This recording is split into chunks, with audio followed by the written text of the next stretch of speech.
ایک بڑا اہم سوال ہے جو ساری دنیا کے ذہن میں ہے کہ یہ اچھا میں اس لیے یہ بات کہنے جا رہا ہوں کیونکہ الائنسز بن رہے ہیں اور ٹوٹ رہے ہیں اور بکھر رہے ہیں اور اتحاد اور کولڈ وار شروع ہو گئی ہے اور بڑی جنگیں ہیں، اس میں دوسرے ملک کہاں کس طرح شامل ہوں گے.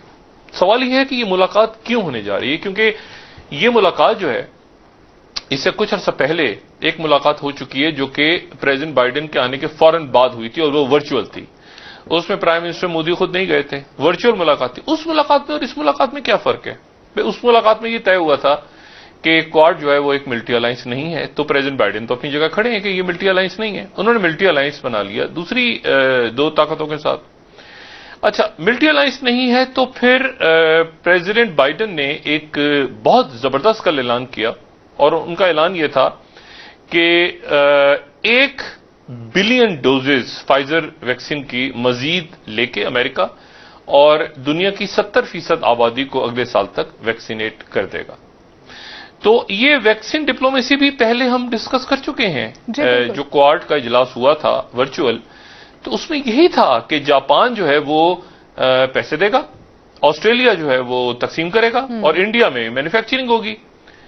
تو وہی اگر ویکسین ڈپلومیسی کے لیے پھر ملاقات ہو رہی ہے یہ 4 لوگوں کی، یعنی ایسا آخر کیا ہے جو کہ کل اور یہ میں اس لیے بات کر رہا ہوں کہ انڈیا کی جو پوزیشننگ ہے اس سے پھر یہ خطے کی پوزیشننگ اور پھر پاکستان اپنی پوزیشننگ کو، پاکستان تو آپ سمجھے نا کہ اس پورے مسئلے سے کوارڈ سے اور یہ آکسس کا جو مسئلہ ہے اس سے دور ہے. لیکن یہ ہے کہ خطے کی اور دنیا کی جو بڑی طاقتیں ہیں وہ تو ہے نا اس میں. اور افغانستان سے انخلا ہو گیا امریکن ٹروپس کا، اور جس طرح سے ہوا وہ ہم نے دیکھا، وہ عجب سے انداز میں ہوا. اس طرح سے اب جو ہے وہ اور ملکوں سے بھی امریکن ٹروپس کا وڈرال ہونے جا رہا ہے. انکشافات کیے ہیں جس میں ایک ڈوسیئر انہوں نے میڈیا کے سامنے پیش کیا ہے جس میں انہوں نے یہ بتایا ہے کہ کس طرح سے بھارت مقبوضہ کشمیر میں انسانی حقوق کی خلاف ورزیاں کر رہا ہے. اتنا ہی نہیں بلکہ دہشت گرد گروپس کی پشت پناہی بھی کر رہا ہے، اور بتایا گیا ہے کہ کس طرح سے بھارت جو ہے وہ خطے میں امن کو خراب کرنے کے لیے چالیں بھی چلتا ہے. مقبوضہ کشمیر کے حوالے سے جو ظلم وہاں پر ہو رہا ہے اس کو بھی آشکار کیا گیا ہے کہ وہاں پر اب کابل میں جب گورنمنٹ آئی ہے تو سب کو خواتین کی بہت فکر ہے، تو مقبوضہ کشمیر کی بھی خواتین ہیں، ان کی بھی اسی طرح سے دنیا کو فکر کرنی چاہیے. وہ بھی کسی ریاستی دہشت گردی کا شکار ہو رہی ہیں. آ سکتے ہیں اس کے حوالے سے جانتے ہیں. لالی صاحب، ڈو یو تھنک کہ جو یہ ڈاسیئر ہیں ان میں اتنی جان ہوتی ہے، یہ ایک بامقصد طریقے سے اپنا جو آبجیکٹو ہے ان کا کہ انڈیا کو جو ہے کس طرح سے بے نقاب کیا جائے، وہ یہ کر رہا ہے؟ میرے خیال میں یہ ایک زبردست ایفرٹ ہے. اس سے پہلے جو ڈس انفو کو ہم نے ڈوسیہ بنا کے سیکرٹری جنرل کو بھیجا ہے اس کا اثر ہوا ہے، اور یہ دونوں چیزوں کے اثر اتنا ہوا ہے کہ آج دیکھ رہے ہیں اس وقت as we speak United States میں ایک بڑا ہندتوا کے بارے میں ایک بہت بڑا سیمینار ہو رہا ہے، جس سیمینار کے اندر 900 ایکیڈیمکس جو ہیں حصہ لے رہے ہیں اور جن کے خلاف آلریڈی ڈیتھ تھریٹس انڈیا سے آئے ہیں. RSS والوں نے ڈیتھ تھریٹس دیا ہے، اور یہ آپ پڑھیں اور اس کو پلیز فالو کریں. یہ ایکچوئل شکل دکھاتا ہے موڈی کا، یہ جو قاتل ہے اس کا شکل آپ دیکھ رہے ہیں. اچھا اب اس پہ آ جائیں. یہ دیکھیے اس پہ کیا ہوا ہے. جو 3400 پتہ نہیں 60 ریپس عورتوں کے، یہ لوگ آپ کو کہتے ہیں، جیسے وہ قریشی نے بالکل صحیح کہا، یہ کہتے ہیں کہ طالبان کو کہ ویمنز رائٹس، یہ ریپ کر رہے ہیں. 3460 لوگوں کو 50-60 لوگوں کو ریپ کیا ہے، 6 پتہ نہیں کتنے لوگوں کو جان سے، عورتوں کو جان سے مار دیا ہے. یہ ہے وہ لوگ. اور اب میں کہوں گا کہ ہمیں کیا کرنا چاہیے. What should the reaction be of Pakistan? بھائی پہلی بات آپ یونائٹڈ نیشن سیکیورٹی کونسل کو کہیں کہ ایک انکوائری کریں اور آپ ایک ڈیلیگیشن بھیجیں انڈین آکیوپائڈ کشمیر میں اور ایک انویسٹیگیشن. اور اگر ہندوستان آپ کو اجازت نہیں دے گی اور وہ نہیں دے گی آپ کی اجازت، تو پھر آپ سینکشنز نہیں امپوز کریں گے کہ پھر آپ چھپ جائیں گے امریکہ کے پیچھے، نیٹو کے پیچھے. کہ پھر یہ بات ہوگی؟ میں نے آپ کو کل کہا تھا تباہ کر دیا ہے انہوں نے یونائٹڈ نیشنز جب انہوں نے جھوٹ بول کے ایک جنگ لڑا ہے، حالانکہ پوری دنیا کہتی تھی نہیں لڑے، انہوں نے تباہ کر دیا یونائٹڈ نیشنز کو۔ اب یہ ایک اور مثال ہے، آؤ بتاؤ یہ یونائٹڈ نیشنز کچھ چیز ہے جو لیگلی کام کر سکتا ہے؟ آنسر از نو، وہ نہیں جانے دیں گے۔ دوسری بات Samina, O I C commission, O I C, O I don't see, O I C, جائیں ان کے پاس پاکستان اور کہیں کھڑے رہو، کھڑو، یہ ہے ثبوت، یہ ہے ڈوسیے، اور جاؤ بھیجو ڈیلیگیشن کو اور پوچھو ان لوگوں سے کیا ہو رہا ہے۔ وہ پھر ان کو اجازت انڈیا نہیں دے گا۔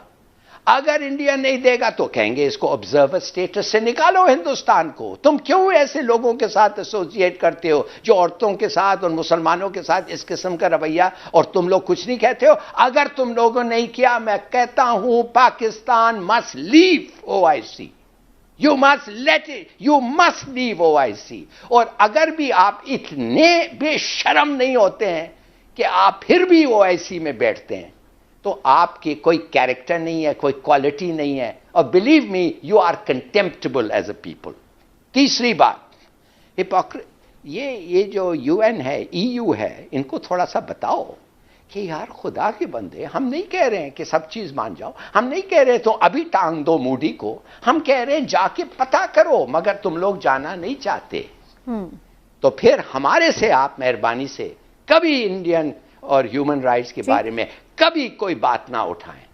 اور فائنلی کشمیریوں کے لیے آپ کہیں کہ آپ لوگ ہمیں لوگ بھیجیں، ہم ان کو آرگنائز کریں گے، ان کو فائنانس کریں گے، ان کے سب چیز ہم بیئر کریں گے، اور کشمیریوں کو آل فرام کشمیر، کوئی آزاد کشمیر پہ نہیں، سب مقبوضہ کشمیر میں ہم پوری دنیا بھیجیں گے، اور جاؤ لوگوں کو بتاؤ تمہارے ساتھ کیا ان کا سلوک ہوتا ہے۔ تو پاکستان کو اور بھی ایکٹیو ہونا چاہیے۔ ٹھیک ہے، ٹھیک ہے۔ یعنی پاکستان کے اندر ایک آدمی ساری زندگی اسکول نہیں گیا، ایک آدمی ایک جماعت بھی نہیں پڑھا، ایک آدمی جو ہے اس نے پاکستان کے لیے کوئی اور کنٹریبیوشن بھی نہیں کیا، اور ایک آدمی ایسا جو کام بھی نہیں کرتا، گھر میں سارا سال فارغ رہتا ہے، اس ووٹ ڈالنے کا حق ہے، لیکن وہ جو بیچارہ بیوی بچوں سے دور باہر جا کے پیسے بنا رہا ہے، وہاں سے پاکستان بھیج رہا ہے، دن رات محنت کر رہا ہے، اور اس کے دل میں پاکستان بھی ہے اور وہ پاکستان کے لیے کچھ کرنا بھی چاہتا ہے، وہ ووٹ نہیں ڈال سکتا۔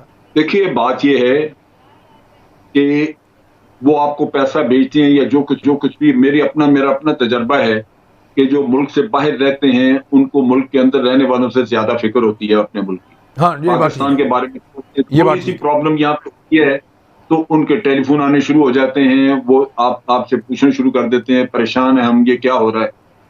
تو جن کے دل میں درد ہے، دکھ ہے، جو پیچھے اپنے خاندانوں کو چھوڑ کے گئے ہوئے ہیں، وہ آپ سے صرف اتنا مانگتے ہیں کہ آپ ان کو اون کر لیں، آپ ان کو سمجھ لیں کہ وہ آپ کا حصہ ہے، اور اس ملک کے لیے سب کچھ کرنے کو تیار ہیں، کر بھی رہے ہیں۔ ملک کا سب سے بڑا دکھ آپ کی اکانومی ہے جو برے حال میں ہے، اس میں تو ان کی کنٹریبیوشن بہت ہے۔ وہ چاہیں تو وہ پیسہ لے کے وہیں کہیں باہر جائیدادیں خرید لیں، کیونکہ ہمارے اکثر جو لیڈرز ہیں وہ تو جا کے باہر ہی خریدتے ہیں جائیدادیں، تو وہ بھی خرید لیں باہر، لیکن وہ پیسہ آپ کو بیچتے ہیں، گھر بھی یہاں بنانا چاہتے ہیں، ان کے بیچاروں کے پلاٹ بھی کھائے جاتے ہیں یہاں پہ، ان کے گھر بھی قبضے ہو جاتے ہیں، لیکن اس کے باوجود وہ اپنی سرزمین کو ترجیح دیتے ہیں باہر کی سرزمین سے۔ تو ان کا، اور اگر میں ان کا، جیسے ہمارے لیڈرز نے باہر دنیا بنائی بھی ہے، مگر ان دونوں کا موازنہ کروں تو وہ تو ان کی پاؤں کی خاک کے برابر نہیں ہے یہ ہمارے لیڈران جو، کیونکہ ان کو تو وہ تو بے رحم ہے، ان کے اندر تو درد ہی نہیں ہے اس ملک کا، وہ تو یہاں سے لوٹ مار کر کمائی لے کے تو باہر جا کے بنا رہے ہیں، یہ بیچارے بھیج رہے ہیں آپ کو، اور انہی کے اوپر یہی لوگ تھانے دار بن کے بیٹھے ہوئے کہتے ہیں جناب ان کو ووٹ کا حق نہیں دینا۔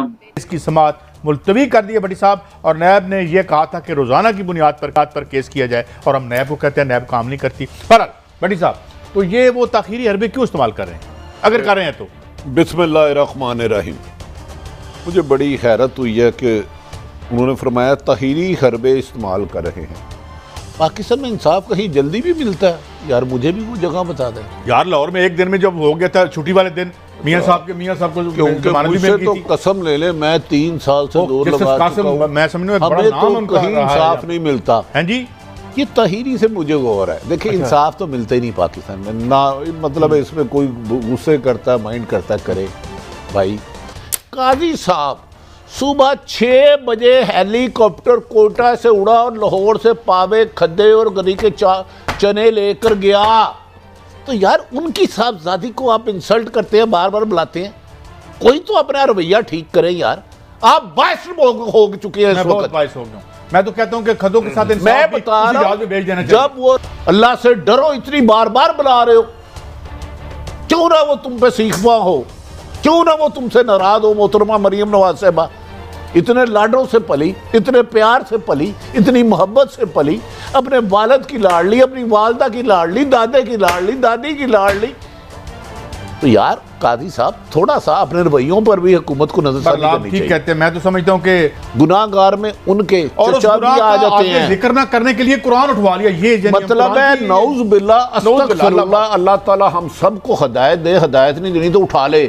یعنی کہ گناہ کرتے ہوئے شرم نہیں آتی, اس کا بتاتے ہوئے حلف دے رہے ہیں. اور قرآن ظالم ہو, اور تم تو رب کے نظام کو چیلنج کر رہے ہو. کہ وہ تاخیری حربوں قائد کو صاحب کامیاب ایک ہو میری رہی ہے. بات سن لے. قائد صاحب ایک میری عدالت بات, ٹھیک کہہ رہی ہے. قائد صاحب میری بات, اس ملک میں 28 سے زیادہ انٹیلیجنس ایجنسیز ہیں. 7,000 ارب روپے میں لگا رہا ہوں اس اسٹیٹ کو چلانے کے لیے. اگر یہ اسٹیٹ اتنے پیسے لے کے اگر چور نہیں پکڑ سکتی, کیس نہیں کر سکتی, تو پھر میں کدھر جاؤں اس کا تو آپ کو کس نے کہا اسٹیٹ کا کام چور پکڑنا یا جال یار ہم نے پاسن اس لیے بنایا آپ تھا. کو کس اسٹوپڈ نے کہا؟ میری عقل کہہ رہی ہے, قائد اعظم نے میں کہہ رہا ہوں نہیں, یہ آپ کا 73 کا کانسٹیٹیوشن کہہ رہا ہے. کہتا ہے میں پریکٹیکلی بتا رہا ہوں نا. مجھے بتا دے کیا آج بھی لاہور میں سب سے بڑا قبضہ گروپ بٹی صاحب آپ پڑھے, اور اس نے کچھ نے یونیفارم بھی پہنا, عوامی بندے ہیں, مجھے بتائیں. کیوں نہیں پکڑتے آپ؟ پیار سے سچ بتائیں نا, مجھے بتائیں یہ ملک ان کا ہے, یہ عام آدمی کا ملک نہیں ہے. نہیں اس طرح گناہ. میں بتاتا ہوں کس کا ملک, میں بتاتا ہوں. میں اپنے جس کو عدالت کا کنوکشن بھی ہو جائے, نااہل بھی ہو جائے, بددیانت قرار دے دیا جائے, اور لندن موجہ کر رہے ہوئے, اور انہوں موجہ دینا لے, تو شرم کی بات یہ سنے اداروں کی کچھ بات.